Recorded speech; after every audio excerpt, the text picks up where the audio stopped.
Louvamos a Deus por tudo que o Senhor Deus já tem nos dado nesta noite. Abram suas Bíblias no Evangelho de São Mateus, capítulo 25, do verso 1 até o verso 13. A parábola das 10 virgens ressalta a importância de estarmos preparados para o retorno do Senhor Jesus. Ressalta a importância de estarmos prontos.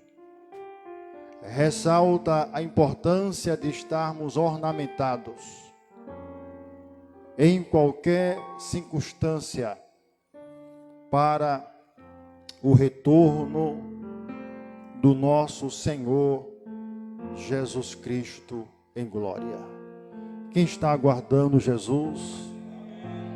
Glória a Deus. Ele está mais perto do que ontem de retornar para vir buscar a sua igreja.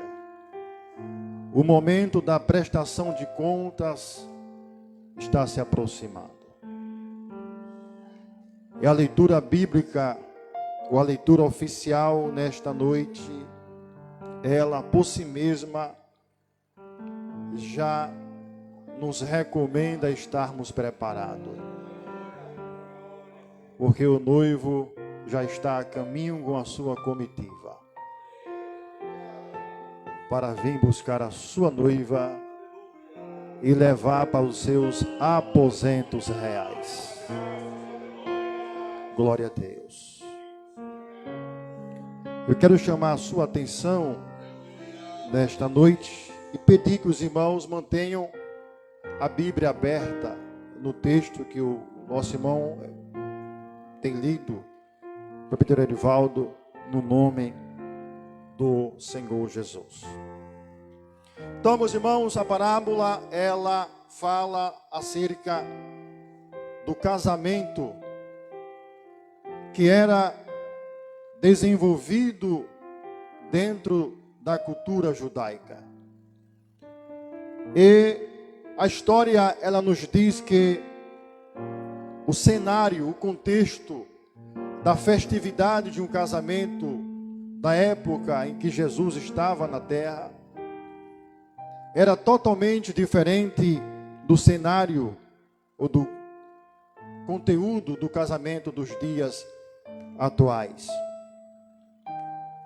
A festa era desenvolvida na casa da noiva.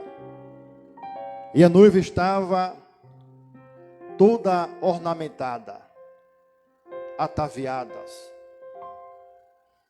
E havia muitas festas, os amigos, os parentes estavam ali presentes. E que um detalhe que diferencia do cenário do casamento dos dias de hoje. Nos dias de hoje, a noiva ou o noivo espera a noiva chegar. No contexto histórico desta parábola, era o contrário.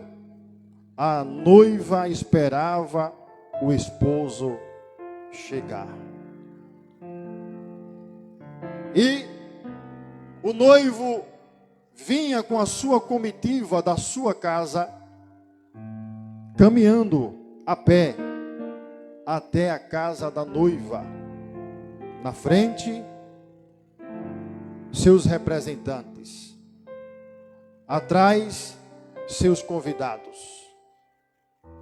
E a comitiva, o cortejo nupcial, andava pelas ruas principais da cidade, até chegar à casa da noiva.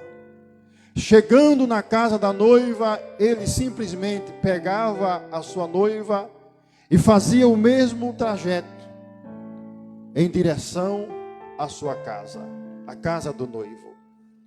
Chegando na casa do noivo, as portas eram fechadas e nenhum convidado, além da comitiva real do noivo, a comitiva nupcial, entravam. Ali havia festa, e nos aposentos reais, o noivo e a noiva entravam e as portas eram fechadas. Jesus, meus irmãos, usa a parábola de um casamento judaico para ilustrar como será o seu retorno para vir buscar a noiva. Glória a Deus. E um detalhe especial, irmãos, é que este casamento foi realizado à noite. O casamento da parábola das 10 virgens foi realizado à noite. Aí entra um detalhe importante. Era necessário a noiva estar com a sua lâmpada. Aqui entra a importância de salientarmos que a noiva devia estar com a sua lâmpada ornamentada e acesa, para servir de candeia, para clarear o seu caminho até a casa do noivo. Essas lâmpadas, além de estarem ornamentadas, enfeitadas, elas tinham a obrigação de estarem acesas para que a multidão conhecesse que havia uma noiva ali, perto do seu noivo. Daí a importância dessas noivas estarem não só com as suas lâmpadas, mas também com o azeite para abastecer a sua candeia. Amém, meus amados irmãos?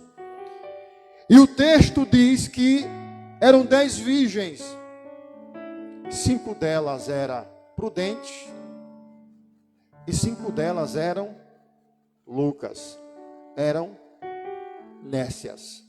As prudentes simbolizam o cristão prudente, que vivem uma vida cristã de vigilância, que vivem uma vida cristã de policiamento, que vivem uma vida cristã de relacionamento com o Espírito Santo de Deus. Quando o Espírito Santo percebe que a chama pentecostal no coração deste crente prudente está se apagando, o Espírito dá um cutucão na sua consciência. E ele prudentemente faz uma avaliação no seu modo de viver. Ele faz um policiamento de como está a sua vida de oração, a sua vida de devoção à palavra de Deus. Ele faz um questionamento em si mesmo. Onde está errado? Esse é o cristão prudente, que vive uma vida de vigilância. Símbolo da virgem ou da vida das 5 jovens prudentes, que na data do seu casamento estavam preparadas. Além da lâmpada ornamentada, preparada, enfeitada, elas levaram azeite consigo. As outras 5 eram nécias, loucas, sem entendimento. Símbolo faz uma referência ao cristão que vive uma vida sem vigilância. Vive uma vida cristã baseada nos seus próprios pensamentos, nos seus próprios entendimentos. Não tem relacionamento com a palavra, nem muito menos com o Espírito Santo de Deus. Não vive uma vida de namoro, de casamento com o Espírito e com a palavra. Não tem um momento de devoção, de oração. Não tem um momento a sós com o Senhor, para que o Senhor faça um policiamento na sua vida. A mente de muitos vive cauterizada. erraram tantos e se convenceram tanto de que estão certos, que perderam a sensibilidade espiritual. E muitos deles ainda usam a palavra para dar base ao seu pensamento errado, à sua conduta de vida errada. Se desviaram tanto para a esquerda quanto para a direita. A esquerda e a direita, na visão bíblica, não tem nada a ver com ideologia política. Na visão bíblica, a esquerda e a direita são caminhos fora dos caminhos do Senhor. Por isso que Salomão recomenda em Provérbios: não desvieis nem para a esquerda e nem para a direita. E tem muitos cristãos que têm desviado para a esquerda e a direita. A esquerda e a direita fala do ensino falsificado, do evangelho distorcido, do evangelho da prosperidade, do evangelho com ensinamento místico, do evangelho com a adulteração teológica.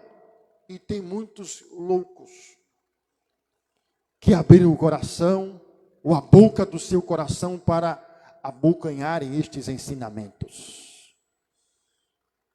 Estão vivendo uma vida de nécios, de loucos. Glória a Deus. Então a parábola, ela mostra essas duas vidas: a vida prudente, vida cristã vigilante, a vida nécia, a vida louca, vida cristã sem vigilância. O versículo 5 diz: e tardando o esposo, tosquenejaram todas e adormeceram. Glória a Deus. Irmãos, a tardância do noivo era proposital e um costume. Era um costume todo noivo tardar. E essa tardância era proposital. Ele tardava de propósito. Glória a Deus.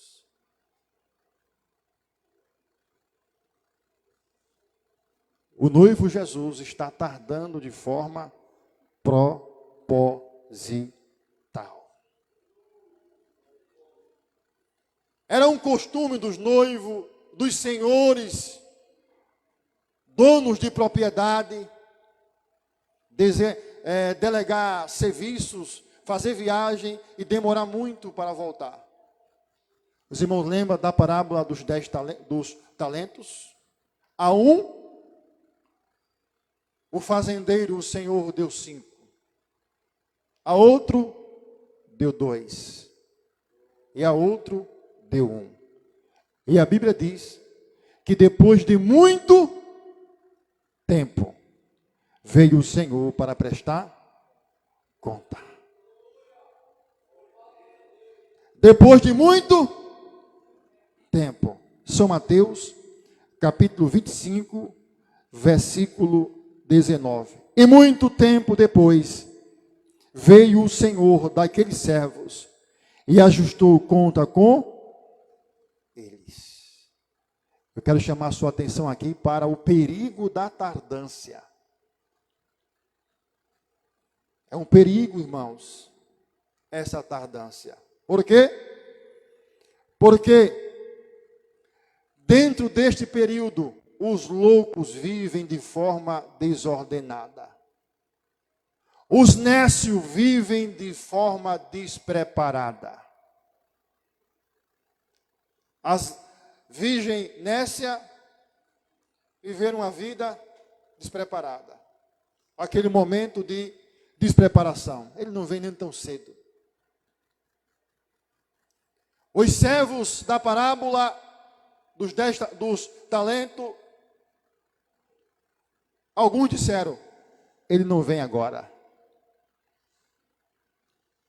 não iremos fazer caso dos talentos que Ele nos emprestou.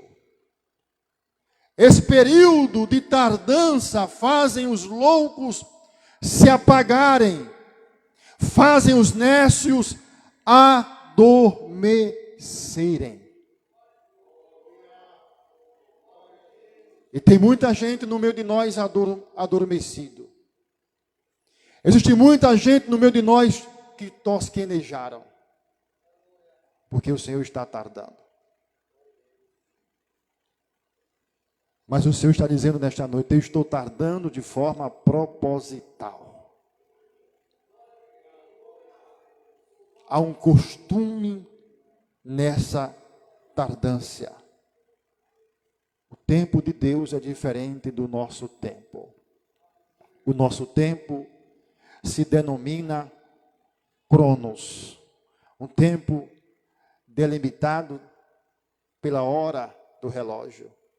O tempo estabelecido pelos astros dos céus. Mas o tempo de Deus é Kairos.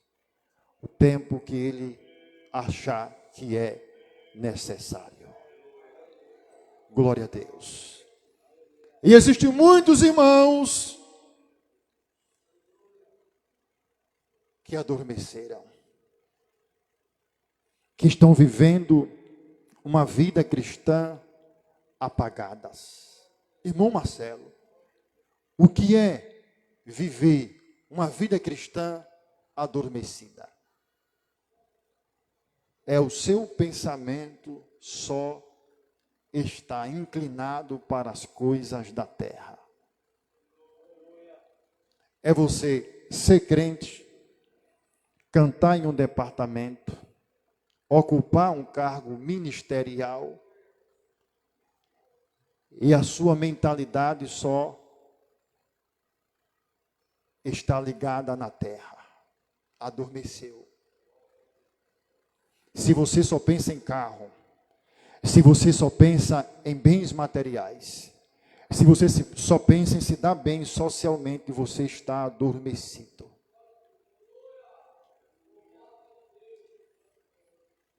Porque a vida cristã, ela tem que ser um equilíbrio de céu e terra.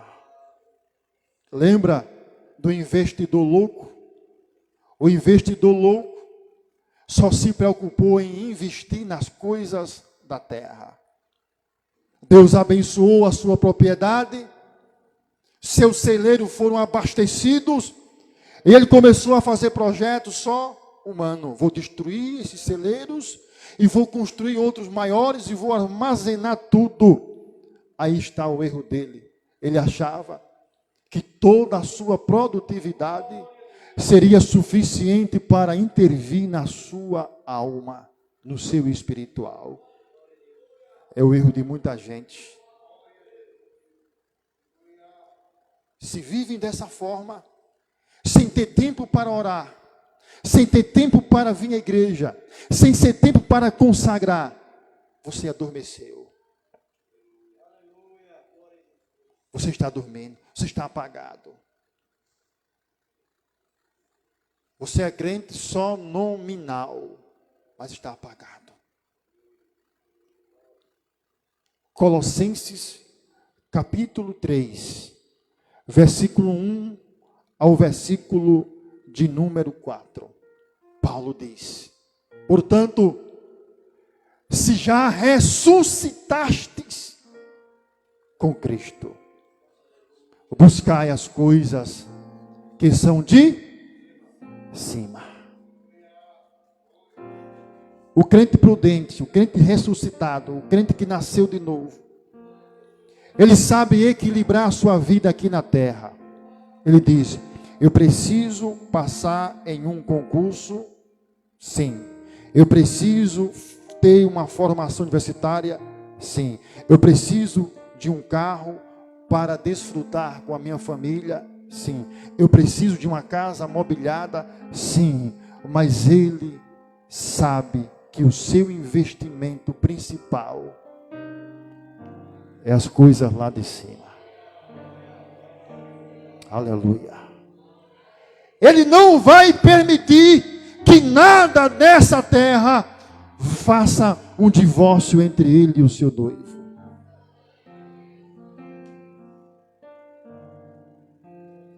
Portanto, meus irmãos, o perigo da tardância é esse. É que muita gente é tentado a esquecer que o Senhor vai retornar. Aí vai tosquenejando. Aí vai adormecendo. Mas a meia-noite vem aí. Aleluia. O versículo 6 diz: mas à meia-noite ouviu-se um clamor. Aí vem o sair-lhe ao encontro. A expressão meia-noite, meus irmãos, é um momento decisivo nas profecias bíblicas. Tanto no Antigo quanto no Novo Testamento. À meia-noite recomenda-se muita vigilância. À meia-noite é o momento que vai fazer uma transição de um período para o outro. Olhe para cá, o intervalo vai terminar. O intervalo está chegando do fim. Lembra da profecia das 70 semanas? Capítulo 9 de Daniel, versículo 25 ao 27. Deus estabeleceu 490 anos proféticos para o retorno de Israel para a sua terra. Após o fim do cativeiro, Daniel orou e disse: olha, Daniel, sobre o teu povo, eu determinei 450 anos proféticos. Dentro de 450 anos, a nação vai ser reestruturada. O povo vai retornar. Aí no final do versículo 26, ele diz: e até o fim. Aí o escritor, depois de até o fim, coloca ponto e vírgula. Para os irmãos que estudam o português, entende que ponto e vírgula, está ali a nossa irmã Sônia, professora. O ponto e vírgula, ele vai quebrar a sequência de um fato. E até o fim de quê? Do cumprimento das 70 semanas. 69 semanas já se cumpriram. 483 anos proféticos se cumpriu em Israel. Aí o Senhor estabeleceu o intervalo. Este intervalo já dura aproximadamente 2000 anos. Foi neste intervalo que Deus revelou o seu principal projeto criado nas ocultas da eternidade. Quem é que sabe? A igreja do Senhor Jesus. Eu já falei sobre isso aqui em uma outra ocasião. Os irmãos não vão encontrar no Antigo Testamento Deus manifestando a criação da igreja. Os irmãos vão encontrar as profecias apontando para o nascimento de Jesus, para a sua morte, ressurreição e para a salvação de toda a humanidade.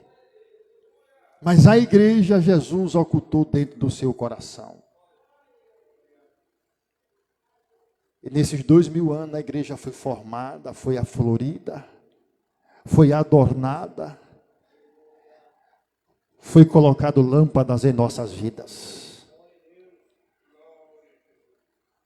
E a fonte do azeite está conosco todos os dias. Alabaia canto, labanto, soia canto, laia manto, sou.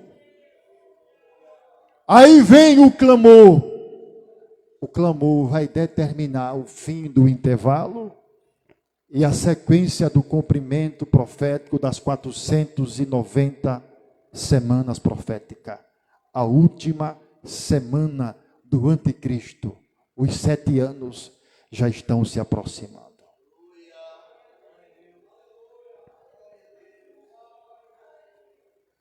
Então a meia-noite, irmãos, é um momento crucial que indica a transição, o fim de um período para o começo de um outro período. Eu estou falando para a igreja. O fim de um período na terra para o início de uma eternidade nos céus. Aleluia. O versículo 6 ainda diz: ouviu-se um clamor. Antes do fim deste período, antes do intervalo terminar, o Senhor disse: virá o clamor. E o clamor já está clamando há muitos anos. Os sinais são alarmantes. E o principal dele, meus amados irmãos, é a reestruturação da figueira. Jesus disse: quando a figueira começar a se reestruturar. Quem é a figueira? Quem sabe aqui? Israel. Quando Israel começar a se reestruturar politicamente, a se organizar, atentai, porque as campainhas já estão preparadas para o retorno. E em 1945, se eu não estiver enganado, Israel começa a se restaurar politicamente. É reconhecido como nação, e como nação, os seus governantes vai desenvolver a sua constituinte. Israel tem a sua constituinte, tem as suas leis. E as suas leis são vinculadas com as leis de Deus. Israel é o termômetro, é o relógio que determina a chegada do noivo. Uma prova, irmãos, de que muitos estão adormecidos é porque este assunto que eu estou falando, muitos não estão nem aí, nem conhecem, porque estão dormindo. A igreja de 30, de 40 anos atrás conhecia esse assunto, irmãos, de ponta a ponta, porque se preocupava, estavam atenciosos, vigilantes, esperando o noivo. Era uma igreja que vivia a vida social, mas almejava a vida espiritual. Mas não vivem mais, não conhecem mais.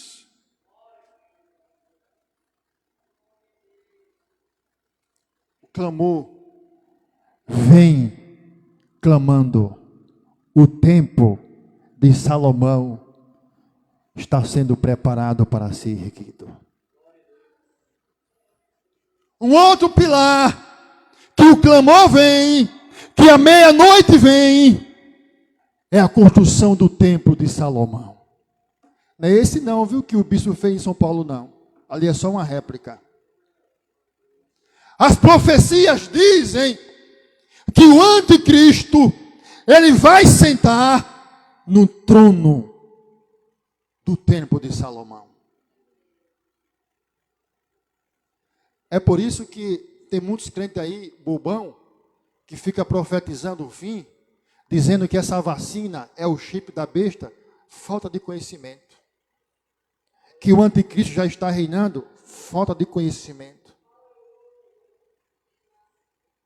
Se você me disser que a estrutura do anticristo já está estruturada, aí eu vou acreditar. Porque o diabo é um imitador de Deus, meus amados. Antes de Jesus vir para a terra, o Senhor usou os seus arautos. Os profetas profetizaram. E todo o Antigo Testamento, 4.000 anos de história do Antigo Testamento, foram 4.000 anos de Deus preparando, estruturando o mundo para Jesus nascer. O último arauto, o último recurso que Deus usou para Jesus nascer, quem foi? João Batista. A cana agitada no deserto. O arauto do rei João Batista dizia: vem aí um que é mais forte e mais poderoso do que eu. Eu disse, irmãos, que o diabo é um imitador de Deus. O diabo quer imitar o sistema de Deus. Antes do anticristo surgir, os arautos do anticristo já estão profetizando a sua vinda. Já estão testando o mundo com a possibilidade de um governo único. Já estão testando a sociedade com a possibilidade do governo do anticristo. E muitos crentes que estão dormindo não estão nem aí. Estão cegos, não estão enxergando. Irmãos, para que clamor mais forte do que o coronavírus? Para quê? Aí fica um monte de bobão. É um vírus que apareceu do nada. É um vírus que foi criado dentro de um laboratório. Ou teve origem de forma biológica ou fisiológica. Isso eu não quero saber. Eu só quero saber que está dentro da profecia.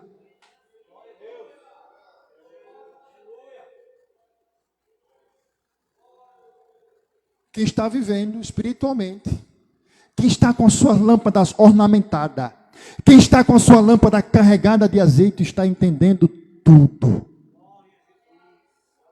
Observe que uma doença vai desencadear crises em vários setores da sociedade. O coronavírus, ele desencadeou crise social, sim ou não? Fome. Desemprego. A fome e o desemprego está dentro do Mateus 24 ou não? Está.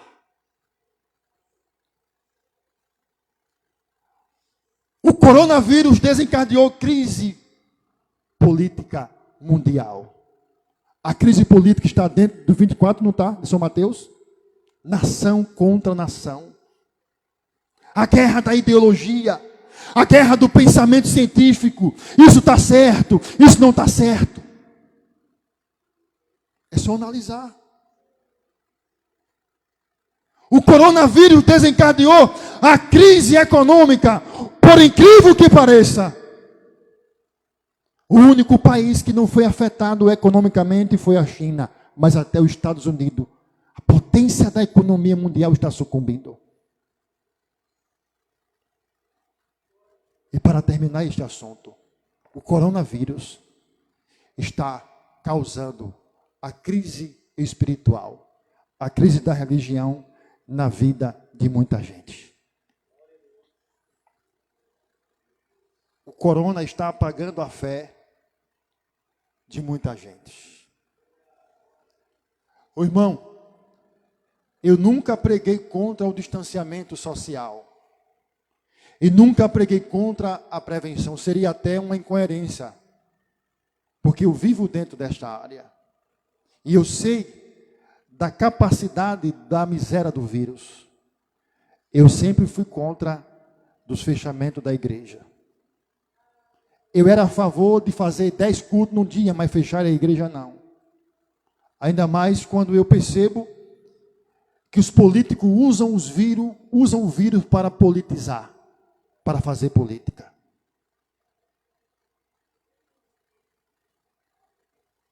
Meus amados irmãos, deixa-me te dizer uma coisa. Se você não está percebendo isso, pelo amor de Deus, você precisa ser despertado. Porque o Senhor vem. O Senhor vem. O versículo 7 diz: então todas aquelas virgens e prepararam as suas lâmpadas. Olha para cá. A expressão aqui, prepararam, ela traz o sentido de enfeite, de ornamento. Trazendo para a nossa vida espiritual, esses ornamentos se referem ao trabalho que o Espírito Santo desenvolve em nossa vida. Para nós estarmos preparados para se encontrar com o noivo. O noivo tem que ver essa preparação em nós. Ô irmão, e que preparação é essa? Que ornamento é esse? É um batom? É um brinco? É um colar bonito? Não. Essa ornamentação que o Espírito Santo de Deus faz em nós. Gálatas, capítulo 5, versículo 22. Os enfeites que enfeitaram a vida de Jesus. Os enfeites que enfeitaram a moral de Jesus quando esteve na terra. O Espírito Santo coloca em nós. Amor. Amor é o primeiro enfeite. Se não houver amor em nossa vida, não estaremos preparados para se encontrar com o Senhor. E esse amor aqui não é um amor humano. Esse amor aqui é um amor espiritual, que tem a capacidade de perdoar quem lhe persegue, que tem a capacidade de perdoar aquelas pessoas que querem o seu mal, que puxam o seu tapete, aqueles que querem te derrubar. Esse amor é o amor que o Espírito constrói em nós. E nós estamos vivendo uma vida da ausência do amor. É crente que não suporta sentar perto do outro. Ainda tem muitos que têm a audácia de dizer: o Jeremias, a natureza dele não bate com a minha. Ele nunca fez nada comigo, mas dá não. O jeito dele, a forma que ele fala. Ó, eu não tenho uma ligação entre eu. Isso é uma miserabilidade. Isso é demônio puro na vida. Como é que eu posso ter um desafeto com alguém que nunca me causou um mal? A igreja está cheia disso. Jesus exalava esse enfeite. Ele amava até os fariseus, irmãos. Ele amava até os seus inimigos, até o seu aluno querido. Olhe para cá, irmãos. Dentre os 12 alunos complicados que Jesus teve, o que ele mais amou foi Judas, até o fim. Você não vai ver Jesus repreendendo Judas, e nem muito menos tirando a máscara de Judas. Você vai ver Jesus dando um tratamento especial àquele homem, até o fim. Até no último momento, o Senhor ainda usou o recurso de si. Apesar do que você está fazendo, eu ainda lhe amo. Você é importante para mim. Se você não tiver uma vida sem amor, tenho um trecho aí de um filme do apóstolo Paulo, que os irmãos gostam de cortar e fazer uma edição. E eu estive assistindo, e é muito forte o que o personagem que faz a figura de Paulo diz. Diz: tudo é amor. Tudo resulta em amor. Amor é o que é mais importante. Como é que está o seu amor para com Deus? Como é que está o seu amor para com a palavra? Seja sincero. Eu vou te perguntar, não responda nem levante a mão. Só você e o Espírito Santo. Quem dessa multidão que está aqui hoje se relacionou com a palavra?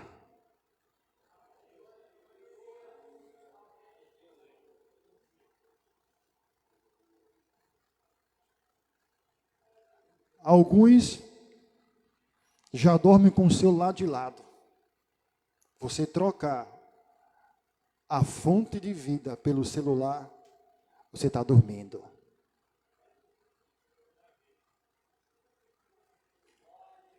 Não adianta você fazer caras e boca com fé, você ainda botar versículo bíblico, se a Bíblia não estiver dentro do seu coração.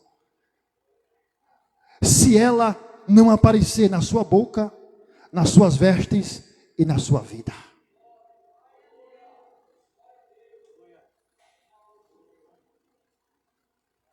segundo preparo, o segundo enfeite, alegria, gozo. Os crentes de antigamente, independente se conquistasse as coisas dessa terra ou não, eles estavam alegres. Sabe por quê? Porque dentro da sua vida já estava implantado a suficiência e a supremacia de tudo. Paulo fala sobre isso na carta aos Filipenses. Paulo diz: eu sei me comportar, eu sei aceitar tudo, eu sei estar bem, eu sei estar feliz, quando tenho tudo e quando não tenho nada. Aleluia. E observe que Paulo, depois de Jesus, foi o maior pregoeiro. E morreu pobre. Morreu carente de suficiência humana. Decapitado dentro de uma masmorra subterrânea, com os seus pés e as suas mãos algemados. Os discípulos do apóstolo Paulo que iam visitá-los se surpreendiam com a alegria que transbordava do coração de Paulo. Paulo, sentenciado, ainda se deixava exalar confiança, ainda se deixava exalar amor, ainda se deixava exalar alegria para orientar os seus discípulos e a obra da sequência. É diferente do dia de hoje. Basta o bujão secar e Deus não responder uma oração.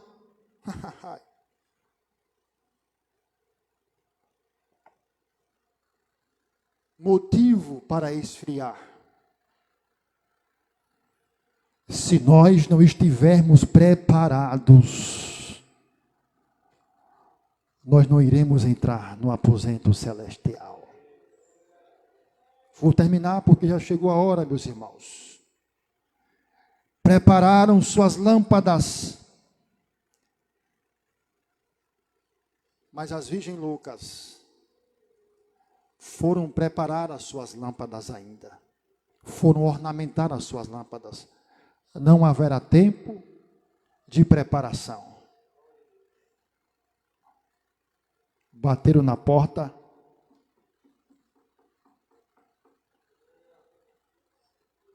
A porta se fechou. Jesus termina dizendo no versículo 13, no versículo 12 e no versículo 13. E ele respondendo disse: em verdade vos digo que não conheço. Aí ele vai terminar a parábola recomendando vigilância. Vigiai, pois, porque não sabeis o dia e nem a hora em que há de vir o Filho do Homem. As que estavam preparadas, as que estavam com o seu cântaro de azeite, as que estavam com as suas lâmpadas acesas, caminharam no cortejo nupcial, e chegando na casa do noivo, aposento real, Gálatas, capítulo 2, versículo 4, Salomão diz para a sunamita: entra dentro dos meus aposentos, o meu estandarte sobre você é o amor. Naquele dia, o noivo, com a sua comitiva angelical, vai dizer: levantai os portais eternos, porque vai entrando os guerreiros que venceram na terra, ornamentado de vestes brancas, fina e pura, que simboliza a justiça do Cordeiro de Deus. Aleluia. Portanto, meus irmãos, eu termino essa pequena reflexão dizendo: hoje o Senhor te desperta a viver uma vida a dois com Ele, pois o fim está chegando. Que Deus em Cristo vos abençoe e que a palavra do Senhor habite em vós. Amém. abundantemente. Vamos ficar de pé e terminar com oração a Deus, no nome do Senhor Jesus. Avisando que amanhã haverá consagração para a mocidade. Hoje pela manhã tivemos uma consagração, vieram um bom número de irmãos e foi uma bênção de Deus. Domingo, a partir das 14 horas, haverá reunião para o ministério. Amém, meus irmãos? E domingo será o culto de missão. Prepare a sua oferta missionária para você ajudar a obra do noivo. Vamos convidar o presbítero. Quem foi que não fez nada ainda? Eita. Então vamos para o mais velho, né? O irmão vai orar. E o irmão aqui vai dar a bênção apostólica. O nosso pai é dar a bênção apostólica no nome de Jesus. Amém, Jesus. Graças a Deus por esta palavra. Quem necessita das orações? Oremos ao nosso Deus. Pai santo, glorioso é o teu santo nome. Ajuda sempre a tua igreja de uma maneira toda especial. As lutas é grande, os problemas é grande, mas o nosso Deus é maior do que todos os problemas e do que todas as lutas. Deus, eu peço em nome de Jesus Cristo, abençoe o teu servo, pastor Hélio, a sua família, a sua igreja, Senhor. Prepara ela para o encontro do noivo. Eu peço todas as bênçãos em nome de Jesus. E a igreja diz: amém. Bom, esta palavra e este aviso. Levo meus olhos para os montes, de onde me virá o socorro.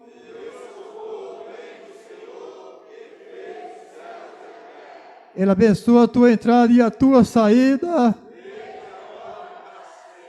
Que o grande amor de Deus e a graça do nosso Senhor Salvador Jesus Cristo e a doce comunhão do Espírito Santo sejam todos nós. Dizem amém.